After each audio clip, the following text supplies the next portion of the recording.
குரு பயிற்சி வந்து இந்த ஆண்டு எப்படி இருக்கும்னு பார்த்தீங்கன்னா, ரொம்ப அமோகமாவும் இருக்கும். கொஞ்சம் சிறு சிறு மனசை வந்து வருத்தக்கூடிய சில விஷயங்கள் கண்டிப்பா நடக்கிற மாதிரி தான் இருக்கும். சில பொது இயற்கை சீற்றங்களும் இருக்கும். இயற்கையால நமக்கு ஏற்படக்கூடிய பாதிப்புகளும் நமக்கு இந்த வருடம் நிறையவே இருக்கும். பொருளாதாரம் நிறைய வந்து இன்க்ரீஸ் ஆகறதுக்கான வாய்ப்புகள் இருக்கு. 12 ராசிக்குமே இந்த குரு பயிற்சி பலன் நல்லாவே இருக்கும். அதாவது ஏதாவது ஒரு ரீதியான சனி பயிற்சி நடந்து கஷ்டப்படுற ராசியாக இருக்கலாம். ராகுவோடைய பிடியில் இருக்கக்கூடிய சில ராசிகளாக இருக்கலாம். இல்லை அவங்களுக்கு தசாபுத்தியில் சில பிரச்சனை இருக்கிற ராசியாக இருந்தால் கூட இந்த குரு பயிற்சி பலன் கண்டிப்பாக ஒரு நல்ல பலன் கொடுக்கறதாக தான் இருக்குது.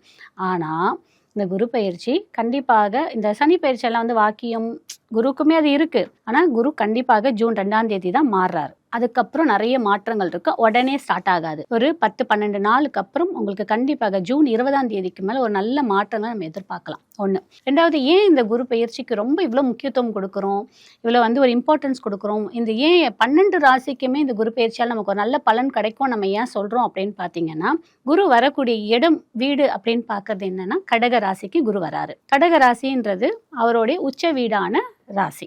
12 வருஷத்துக்கு ஒரு முறை தான் குரு பகவான் அந்த வீட்டுக்கு வருவார்.